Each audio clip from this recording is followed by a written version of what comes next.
बिस्मिल्लाहिर्रहमानिर्रहीम। अस्सलाम वालेकुम। मैं माहिर अमराज़ बसारत नदा असगर। आज मेरी वीडियो का जो टॉपिक है वो है शुगर के पर्दे के ऊपर क्या असरात होते हैं। शुगर को हम मेडिकल की ज़बान में डायबिटीज़ बोलते हैं। इसकी दो अक़साम होती हैं, टाइप 1 एंड टाइप 2। शुगर जो होती है वो जिस तरह जिस्म के बाकी अज़ा के ऊपर मनफी असरात मुरतब करती है, उसी तरह आँख के पर्दे के ऊपर भी वो बुरे असरात मुरतब करती है। अब जो मेन मसाइल का सामना होता है अगर शुगर कंट्रोल्ड ना हो तो क्या होता है। सबसे पहले ये है कि हमारी नज़र जो है वो बहुत तेज़ी से कमज़ोर होना शुरू हो जाती है। जो ऐनक का नंबर हम इस्तेमाल कर रहे हैं उसमें तब्दीलियाँ आना शुरू हो जाती हैं, मतलब नंबर चेंज होता रहता है। सफ़ेद मोतियाँ बनने के चांसेस बहुत ज़्यादा बढ़ जाते हैं। और अगर शुगर जो होती है वो कंट्रोल ना रहे और डायरेक्ट पर्दे के ऊपर असरअंदाज हो तो उसको हम डायबिटिक रेटिनोपैथी बोलते हैं, वो बीमारी हो जाती है। अब शुगर की वजह से होता कि अगर कंट्रोल्ड ना हो, अब पर्दे की अगर हम बात कर रहे हैं, आँख के अंदर पर्दे मतलब अगर हम बात करें तो छोटी छोटी खून की नालियाँ होती हैं जो बहुत ज़्यादा तादाद में मौजूद होती हैं। अब शुगर कंट्रोल्ड नहीं है, जो खून की नालियाँ हैं उसकी दीवार उसके गिर्द बनी हुई होती है, वो जो दीवार होती है वो शुगर कंट्रोल्ड ना होने की वजह से कमज़ोर हो जाती है। और जो खून होता है वो उन नालियों में से उस दीवार को क्रॉस करके बाहर पर्दे के ऊपर फैल जाता है, जिसकी वजह से आँख पे खून के पर्दे के ऊपर खून के धब्बे बन जाते हैं, जिसको हम हेमरेजेस बोलते हैं। उसके अलावा पर्दे के ऊपर पानी जमा हो जाता है, जिसको हम मैक्यूलर एडिमा बोलते हैं। और खून की रवानी जो होती है वो नालियों में मुतासिर होना शुरू हो जाती है। तो ये सारे प्रॉब्लम्स होते हैं। इसमें परेशान होने की कोई ज़रूरत नहीं है। आप लोग अपना रूटीन वाइज रेगुलर चेकअप अगर करवाते रहें तो इन चीज़ों का सोल्यूशन भी मौजूद है, हल मौजूद है।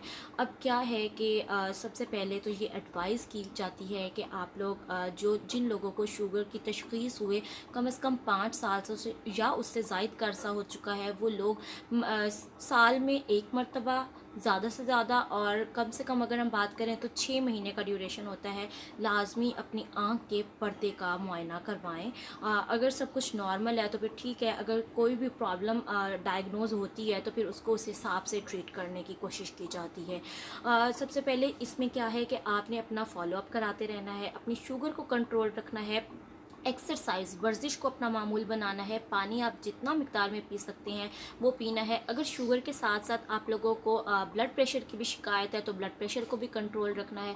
मतलब शुगर के लिए या ब्लड प्रेशर के लिए आप जो भी मेडिसिन यूज़ कर रहे हैं उसको बाकायदगी से इस्तेमाल करते रहना है, उसमें नागा नहीं करना। और उसके अलावा ये कि अपना कोलेस्ट्रोल लेवल को मेनटेन रखना है। और अगर हम आँख के पर्दे की बात करें कि अगर वो मुतासिर हो गया है तो क्या है, सबसे पहले तो ये है कि अपने चेकअप आपने रेगुलर बेसिस के ऊपर आँख का करवाते रहना है, 6 महीने बाद, साल के बाद, कम से कम, इससे ज़्यादा लेट नहीं करना। क्योंकि अगर बीमारी हद से ज़्यादा बढ़ जाए तो फिर उसको ट्रीट करना थोड़ा सा कॉम्प्लिकेटेड हो जाता है। उसके अलावा ये है कि हम अगर खून की नालियाँ, जिस तरह मैंने आपको पहले बताया है कि वो हेमरेजेस बन जाते हैं, मैक्यूलर एडिमा हो जाता है, पर्दे पे पानी आ जाता है, तो उसके लिए ये होता है कि हम टीका लगाते हैं, आँख में इंजेक्शन लगाया जाता है जो हर महीने के बाद ऑलमोस्ट रिपीट होता है। और 4 से 5 टीके जो हैं वो ऑलमोस्ट हर महीने के वक्फे के बाद लगते रहते हैं। डिपेंड करता है कि आपके पर्दा कितनी हद तक मुतासिर हुआ है। उन टीकों को उन इंजेक्शंस को हम बोलते हैं anti VEGF injections, anti vascular endothelial growth factor ये इंजेक्शंस हैं। बेसिकली ये होता है कि जब पर्दे के ऊपर पानी आ जाता है तो ये जो इंजेक्शन लगते हैं ये उस पर्दे पे जो पानी आया होता है उसको जज्ब करने में हेल्पफुल होते हैं, उसको जज्ब करते हैं। तो ये उसके अलावा हम लेज़र करते हैं आँख के पर्दे पे। उसके अलावा अगर बहुत ज़्यादा सीवियर किस्म का हो जाए तो ये होता है कि हम लोग फिर सर्जरी की तरफ आना होता है, मतलब एडवांस डायबिटिक रेटिनोपैथी की तरफ अगर चली जाए तो फिर सर्जरी की जाती है परफॉर्म। तो इसलिए सबसे पहले और सबसे आखिर में एक ही बात बार बार एडवाइस के तौर पे है कि जिन लोगों को शुगर है वो शुगर को कंट्रोल रखें, अपनी आँखों का मुआयना लाजमी करवाएं और ताकि आप मज़ीद बीमारियों से बच सकें। क्योंकि आँखें अल्लाह ताला की एक बहुत अहम नेमतों में से एक अहम नेमत है। आँखें हैं तो सब कुछ है, आँखें नहीं तो कुछ भी नहीं।